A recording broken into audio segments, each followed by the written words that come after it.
आष्टी आणि कोकाटे हातगाव सर्कलमध्ये वादळाचे थैमान. हजारो झाडे कोसळली. द्राक्ष, केळी, ऊस आणि आंबा बागांचे मोठे नुकसान. शेतकऱ्यांचे शेडनेट, सोलार पॅनल आणि जनावरांचे निवारे उडाले.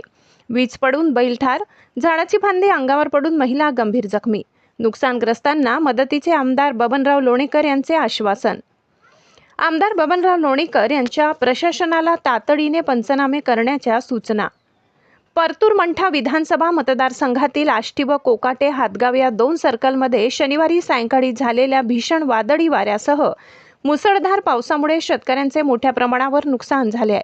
अनेक शेतकऱ्यांच्या शेतातील सोलार पॅनल उखडून पडले असून काही ठिकाणी ते वाऱ्यामुळे उडून गेले आहेत. तसेच शेडनेट, पॉली हाऊस आणि जनावरांसाठी उभारलेले शेडही वादळात उद्ध्वस्त झाले आहेत. या नैसर्गिक आपत्तीमुळे द्राक्ष व केळीच्या बागांचे मोठे नुकसान झाले असून उभा असलेला ऊस जमिनीवर आडवा पडलाय. आंब्याच्या बागांनाही मोठा फटका बसलाय.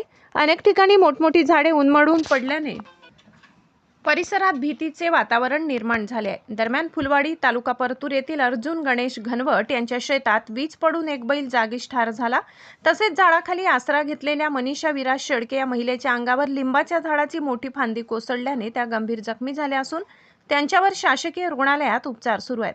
या घटनेची माहिती भाजपाचे तुकाराम सोळंके व लोणीचे सरपंच गजानन लोणीकर यांनी दूरध्वनीद्वारे भाजपा नेते, माजी मंत्री तथा मंठा परतूर विधानसभा मतदारसंघाचे आमदार बबनराव लोणीकर यांना दिली.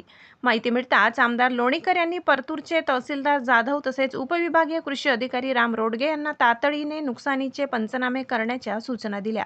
नुकसानग्रस्त शेतकऱ्यांचा अहवाल तात्काळ राज्य शासनाकडे पाठवून त्यांना आर्थिक मदत मिळवून देण्याचे आश्वासनही आमदार लोणीकर यांनी दिले आहे. माधव न्यूज महाराष्ट्र, संपादक सुरेश पोटे. इतकंच. अशा आणखी महत्त्वाच्या बातम्या पाहण्यासाठी आमच्यासोबत जोडलेले रहा.